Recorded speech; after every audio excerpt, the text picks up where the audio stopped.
this one might be obvious, but just get the members to speak and participate at the events, not just attend. Like get them to actually be on the stage of the online or in-person stage. Like you get them to be the host. I mean, yeah, get them to be the host of the event, not just even. So HubSpot user groups, great example. Like those community members were empowered to be the host and leaders of those user groups.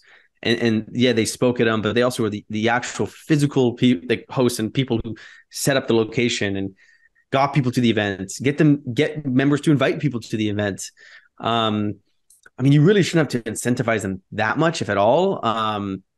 If the community has real kind of teeth and meaning behind it.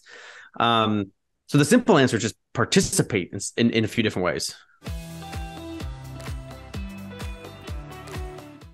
Hey everyone, I'm Joel Premack, host of the Community-Led Growth Show. Today I'm joined by Mark Kilens, CMO at Airmeet. Thank you so much for being on the show today, Mark.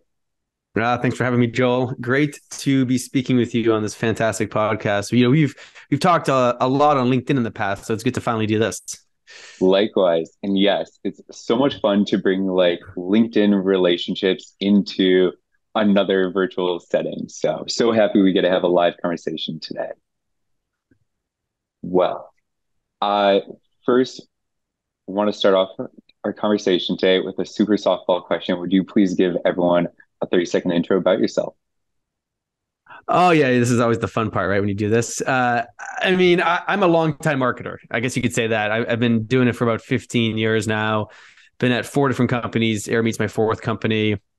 I guess you could say I really learned how to do marketing, though, within HubSpot and Drift, my past 2 companies. And I started at a really, really small company out of college, doing a ton of different things during the Great Recession.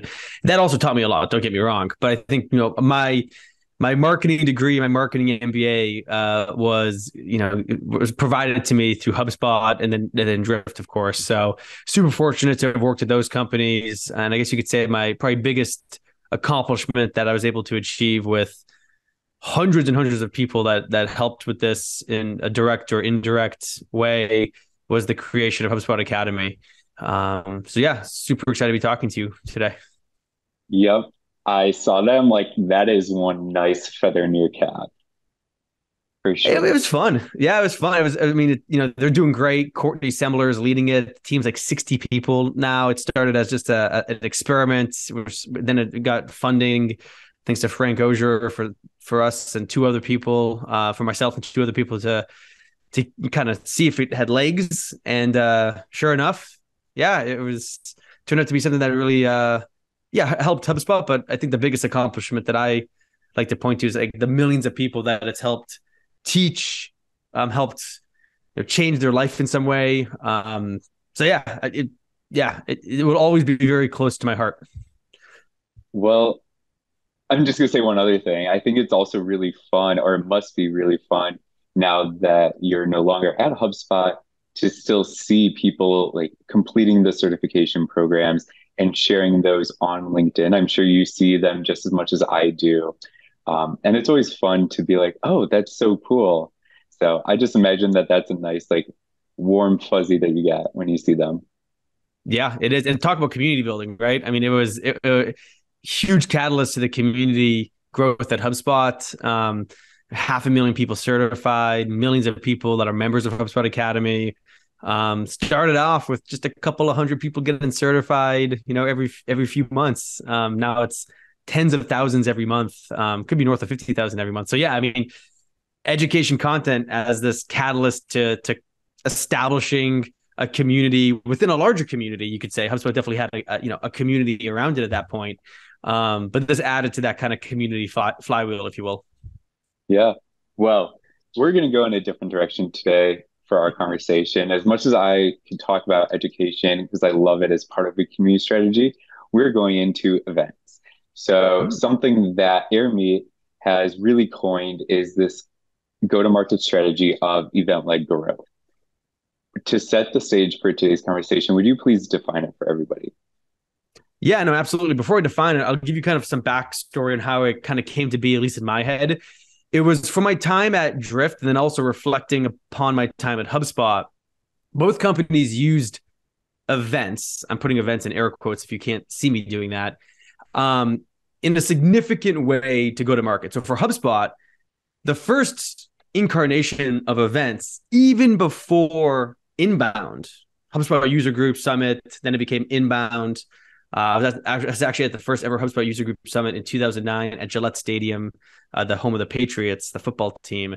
That's a wild story. We'll never forget that vivid thing like in my mind.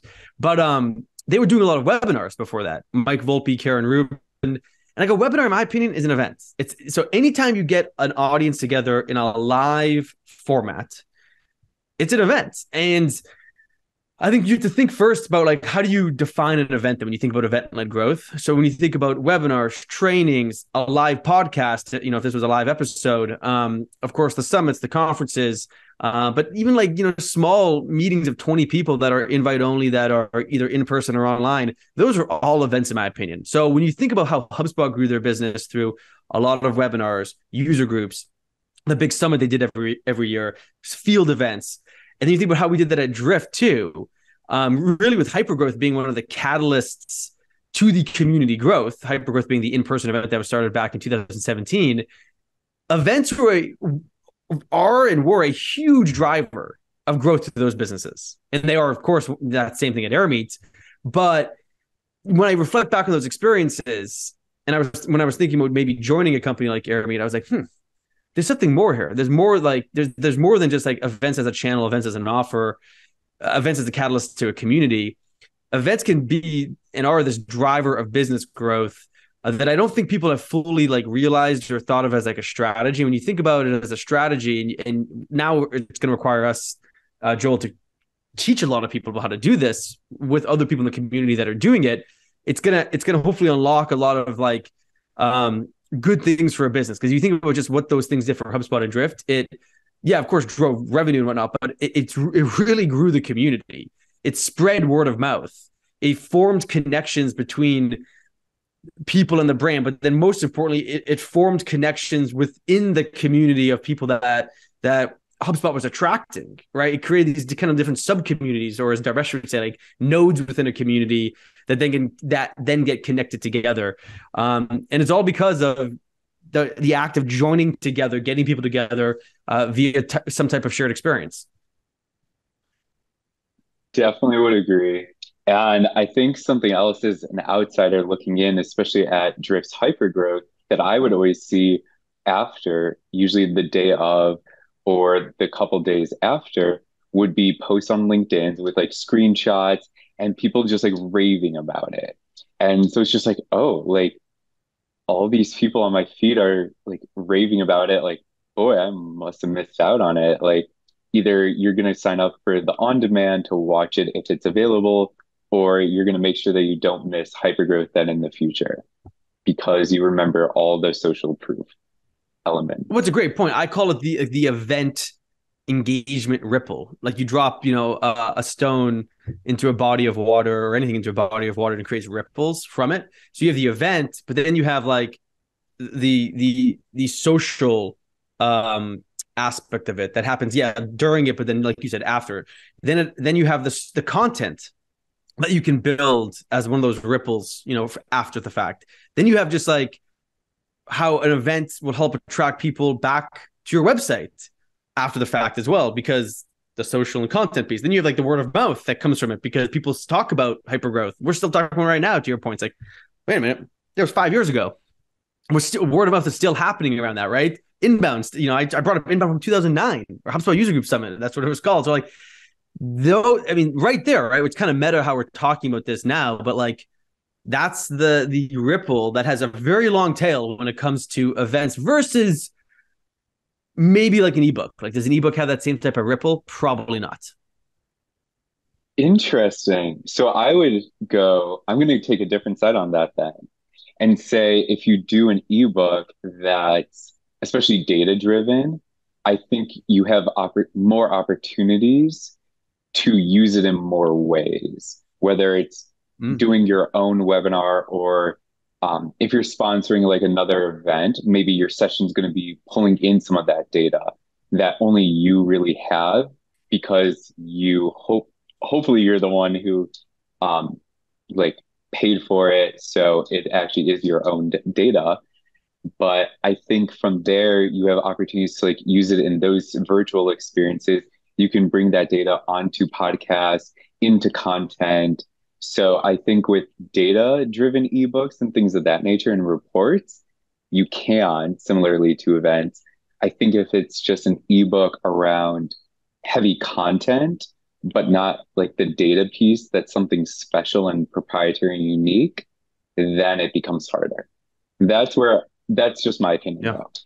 No, no, I think that I would jive with that opinion. The only difference I'd say is both can create those ripples, right? That kind of lasting staying power that spreads in a few different ways. And I like how you said, like, yeah, you can start with a piece of content, then do different types of events around it, or start with an event and then do content from the event. Definitely both approaches are very smart, and you should try both and do both.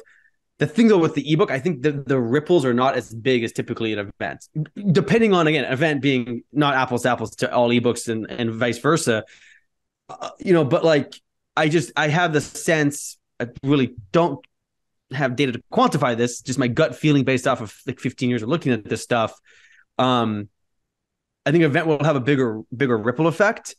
That being said, if you look at like a certification course, though, say like the inbound certification, that might have a bigger ripple effect than a lot of events. Needless to say, I think what we're getting ahead here is you need diversity in your community building efforts, and I think events are one of the best ways to create that diversity and also create efficiency, because if you start with the event first approach, you then have the ability to do a lot with the things that happen at the event, and not just like the actual things like the content and whatnot, but like the relationships that and the partnerships you might create during the event, and the email lists you generate. Because at the end of the day, like, you're generating an email list, you're generating engagement.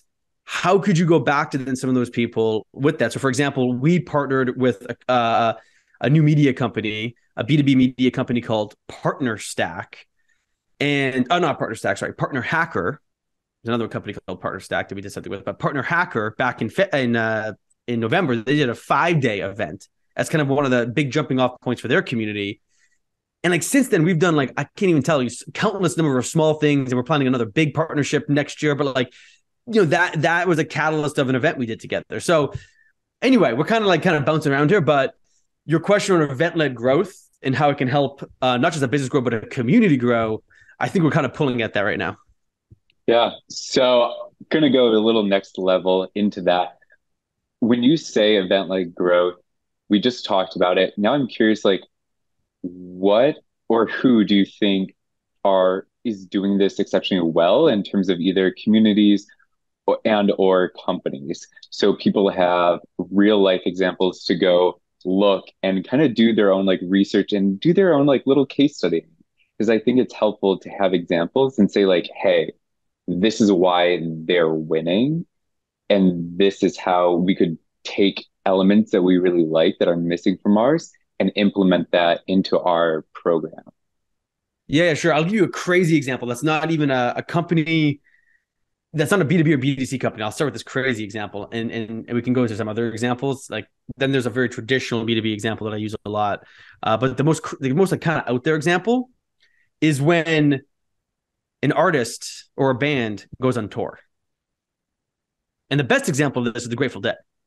I'm trying to catch up. Oh my God. Yeah. I'm pretty speechless right now. I don't know how I feel about that on my own show. Usually that doesn't happen, I mean, that's the but that's the best example, in my opinion. One of the best it's examples. I cool. mean, probably not the best, but No, we can it's unpack it definitely for people that cool. don't know the story. But right, Yes, like, the please. Oh my events, the gosh, please. shows. I mean, that's you sell merchandise. That's everything to that, right? Right. I mean, that's so. Yeah, we can stop here though, but like we can go to B2B examples and other examples. But like, I always like to use an example that's like way out there, because like that's the other way we've thought about this too. It's not just like this was pioneered way before like B2B businesses, way before tech was around, right? This was pioneered probably before the Grateful Dead example, but Yeah, I mean that's probably like the all-time classic. And actually, Brian Halligan did write a good book with David Merriman Scott about the Grateful Dead. They took more of a maybe like a, a content angle, but they do talk about like their strategy in there and how it was like all about inbound pulling people in, right? Not charging for those concerts even really, right? Very like, just for free basically. And I guess what that is like that's free free webinars, B2B way, right? Like free events now. I mean, some of the events you go to in person aren't as free, but like you see what I'm getting at here, right? But like Yeah. that's event-led growth. Yeah. Well, there's that. And then equally, like we're also, I argue, seeing it in terms of ungated content too. Now that there's a little bit of a, we'll say a shifting in terms of attitudes towards forms, probably within B2B, that some organizations and spaces are really embracing. So, yeah. No, I agree. And then like if you go on the other end of the spectrum, the other end of the spectrum between like the Grateful Dead and like Taylor Swift or whatever these artists, right? You have Salesforce. I use that example because it's so like so easy to understand, and they still do it today. Back in like 2000, 2001, 2002, 3, 4, 5, Salesforce just did a lot of in-person events, like a lot of them throughout the year. And what would happen is they would, do all these events, small events, big events, across the world. And then they would have a closing event, aka Dreamforce. And they would invite all those people that went to one or two of those events to Dreamforce. And that's when they would sign the deals. That's when it all like culminated. Right. So they used events as a momentum builder and then had an ultimate mega like, holy crap, I'm going to blow your mind event to bring it all together, like put the bow on it. So Salesforce is a great example. They still do this today, albeit a little bit differently, and it's definitely virtual and in person. It's. I mean, their events team is huge, but that's a really good example, I think. I like that. And I did not know that it was used in that manner as someone who is not a Salesforce user No, and would have no this reason. dates me, right? I was still in Yeah. college. I mean, like late high school, and they were doing this stuff. Salesforce was a huge pioneer, right? So like, no, I'm with you, but like I studied it a little bit, talked to a lot of people, Yeah. talked to people at Salesforce that kind of across 20 plus years, and they're really good at this. I mean, they're really good because even like then, right? Inbound content blogging became kind of more, appropriate 2006, 7, 8. HubSpot started to really do it. Like, what were they doing before then? Like, it was events. I Mhm. mean, but like no one's put a term to this. Just like how like, you could call inbound marketing content led growth. Then you could also call it community led growth. I think it's a combination of a few things. I think inbound marketing today, if I had to like think about GTM strategies or growth strategies, inbound marketing is a combination of community, content, and events and product. Those four, right? That's like the purest form of probably inbound marketing these days. Inbound. Interesting. I probably would have swapped product for customer, Fair. Yeah, we could talk about that. Yeah. Yeah, that's fair. but that's just like my personal hot take of few years, few years of experience, not 15 like yours, but that would be my hot take on that. But No, definitely that's really fair. cool and exciting. You So, could even argue that like those four things create customers, like customers that either are or aren't paying you money, but they're consuming your product, right? Free or pay. And like they're at the center of that whole thing. Or, if you think with the inbound like flywheel model, like they're around the edges of it. So but like, yeah, no, I agree. I mean, and then it's like, well, then it's the debate of like, well, when you say community led, what does that mean? Because in my estimation, the best communities have the combination of both customers and non-customers, and like you're using customers to attract new people into the community. So it's like, where does that all end? There's like definitely like, and there's no one right answer here for sure. So it's just like kind of like how you want to think about it. Mark, that one question could have been an entire episode. I would bet that we could have gone on and on, probably almost debating it, because I'm sure we have possibly different viewpoints on that one, but Yeah, definitely very interesting. can have a few different people do an episode about that. I'd be like a cool like two or three, like a 2-on-2 debate. Two people that think about like kind of Ooh, like this, two people that think about this. That's also, by the way, great way to do your webinars these days, to do like one-on-one or two-on-two kind of debates. So not everyone's agreeing, but they're actually like factually bringing things to the table. We're going to try a mini series like that in 2023, where we have these one-on-one and two-on-two debates. It's so cool. I like the idea. It almost feels like a double fireside chat where you almost Mm. intentionally are getting guests who have differing points of view. So you have that like healthy, respectful conversation, but still insightful and impactful too. Yep, exactly. I got you. Um, so we've now just talked about some companies that are doing it really well when it comes to events and how communities can benefit from events, where it kind of sits within the world of driving new members and engagement within a community. So now I'm just really curious, what are some examples of how you all, or how you previously or currently think about showing ROI for event-led growth and that impact on community strategies and programs? Very important question. Um, you should always like look at the leading and lagging indicators, like the outcomes. If you actually go to Google and just type in return on events, return on events, and maybe Airmeet after it, or not even Airmeet, you'll find some stuff we've wrote about on the blog and on the website about measuring this. No exaggeration, between the more input versus output, leading versus lagging indicators. There's like 70 different metrics. I think it's 70 or 80 different metrics you can measure. Like, we have this outlined as a visual too. So the question then is like, well, that's obviously not like tenable, reasonable, probably for every event. So how do you pick the ones that make the most sense? And that's where, for me, when it comes to events and even content, spend more time planning, writing out the brief, writing out the audience, why they'd attend, why you're doing the event. If you do that, the metrics will naturally show themselves. But if you think of measurement as an afterthought and it's not part and very much at the forefront of your planning process, um, you won't have the best sense of measuring it. But like, not only that, it's about the actions that need or should be happening during or after the event, based off of the people who attend and engage and the people who don't do those things. So it's like every event is a moment in time, but then it's like, what do you do with that moment in time? Right? It's like, I mean, a crazy example, because I've gone through this recently twice, is like the birth of a child. That's a moment in time, but like that's just the moment in time when this incredible thing happened. You got like hopefully decades to go, right, from that thing happening. Right? A lot of action has to be taken as a result of that.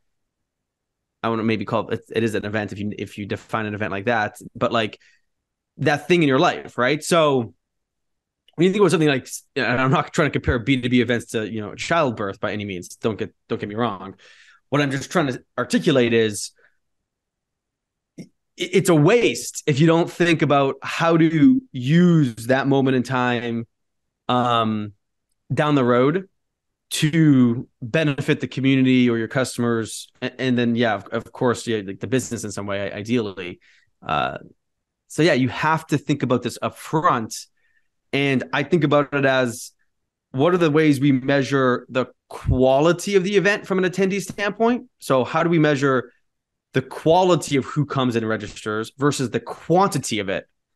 Because you'll never have perfect quality, I don't think. I mean, there are probably sometimes that happens. I bet it's extremely rare where you're like, I want exactly these types of people to register and show up, and and it's like perfect quality. Like, when I say quality, it's all about like the ICP, match, the account fit match, the persona fit match, whatever you want to use as your point of reference. But looking at quantity and quality, leading and lagging indicators, is the way I would think about it at a high level. Awesome. Thank you. And I think that's really interesting about figure out like the right metrics to choose for the event slash like what you want to report on versus all the metrics, as you said, like 70 to 80, 85, I think you said. Like that's, you would get analysis paralysis just staring at the spreadsheet from the download of the data. Like you wouldn't have to do anything with it, I You would. think. Yeah. I think Yeah, that you wouldn't. alone And would I've just, been there. oh my, I'm so sorry. No, no, no, no. I kind of tease and joke, but like, no, I mean, yeah, Yeah. I mean, yeah, that's the great thing about technology and the digitalization of our lives and work is you have more data. But to your point, it can also uh, get you deep into the mud, Yeah. and that's not fun. Nope. That's why I think it's good to have like when, as you said, when you're setting up a program and doing that like formal thought process around a program brief, setting up those key metrics ahead of time. So then you know exactly what you're pulling after the event or program, whatever it is wrapped up. And then you just kind of avoid the pieces that you're not measuring. Not avoid, but you don't focus 110% on all of it. You focus the majority on those key ones that you've identified for it. Yep, 100%. Awesome. So, curious now, what are your thoughts on best practices for when communities are either launching or they may already have a community, but are looking to grow and incorporate events as part of their engagement strategy? Like, have you found some like tested and true best practices that you think every community, when they're doing events, should incorporate into their event strategy? This one might be obvious, but just get the members to speak and participate at the events, not just attend. Like get them to actually be on the stage of the online or in person stage. Like get them to be the host. I mean, yeah, get them to be the host of the event, not just even. So user groups, great example. Like those community members were empowered to be the host and leaders of those user groups. And yeah, they spoke at them, but they also were the actual physical like hosts and people who set up the location and got people to the events. Get members to invite people to the event. I mean, you really shouldn't have to incentivize them that much, if at all. If the community has real kind of teeth and meaning behind it. So the simple answer is just participate in a few different ways. Um, Beyond that, I think it's then about how do you help them like the planning? How do you involve your community in planning? So like you have customer advisory boards. What about community advisory boards? Term I don't hear that often. Be interesting to spin one of those up and then have them work with you on an event strategy. So that reminds me, it makes me think of it's very similar to what many communities do have, which is like an ambassador program.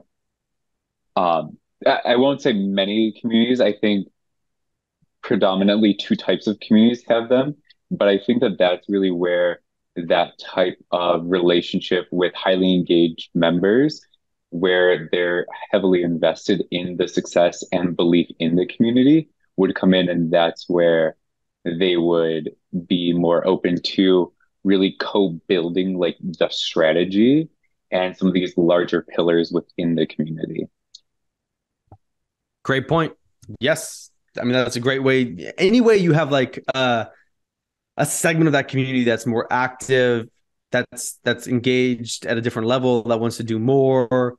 Um, yeah, like engage them and say like, look, we want your input and then your leadership and support with these events. Yeah. And the other Awesome. way to do it too, just one last quick idea is like Yeah. partner with another community that's already doing events and get your members to come to that event. If you don't have the capacity, whatever, you just go to an existing community that's similar to yours or like, aligned in a way and have your members go there and try to form that partnership. So, yeah, Mhm. that's the other way I would do it. That's a unique idea. I haven't thought about that or heard of anyone doing that that I know of, but I like it. I like it. Make me think, Mark.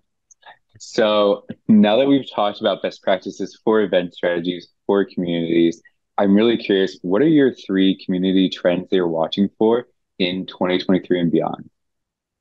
Definitely the rise of creators. We've launched this creator studio at Airmeet, and creators are going to play a bigger part in community growth. That can, again, to your point, probably be a whole podcast episode. That's a huge one. Second would be, uh, yeah, I mean, I have to say, communities being smarter about using um, different types of events, like different event use cases. Um, Throughout the entire stage of the community growth, like using events to get new members, using events to educate members, using events to retain members, using events more. I think that's a huge thing. And then third would be, um, which one do I want to pick? You can have four if you'd like. No, I know we're coming up on time. Like I feel like third would be just really making sure that like the community um has depthness. Like there's you go back to like the idea of like what's your belief system, what's the purpose and meaning of this community, and like making sure that starts to like kind of feed itself through the community more. Like, hey, don't take that for granted. That can get lost kind of quickly too if you're not careful. I mean, a crazy example of this, and maybe this is way too out there. I don't know if you would call this a community, but maybe it's like the Republican political party, right? I mean, it's like you could say that same thing with the Democrats. They've all, and you can start to see splintering happen. And maybe that's good because they were too big, and you need to have this kind of splintering that happens. I'm not trying to bring politics into this by any means, but that was just the example that came into my head quickly. But you gotta, like, what do you stand for? Like sometimes that does need to change.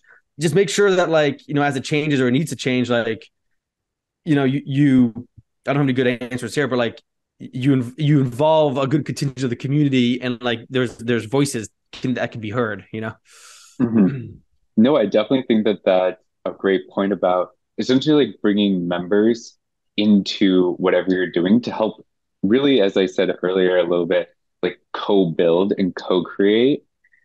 So then they feel more deeply connected to whatever you're working on together for the broader community. Yes. Yep. Well, Mark, again, thank you so much for being on the Community Led Grow Show today. I had a really fun time chatting with you. Hope you did as well. If people want to follow and connect with you after listening or watching the episode, what are the best channels and or handles for them to use? Just go to Google, type in my name, or go to LinkedIn. I'm on Twitter a little bit. Twitter definitely, it's gone like this for me a little bit, unfortunately. LinkedIn is definitely the number one spot. But yeah, would love to talk to you folks. Shoot me an email, just my first dot last name at Airmeet. Love to talk to you about community or events. Thanks for having me, Awesome. Joel. Of course. Thank you so much, Mark.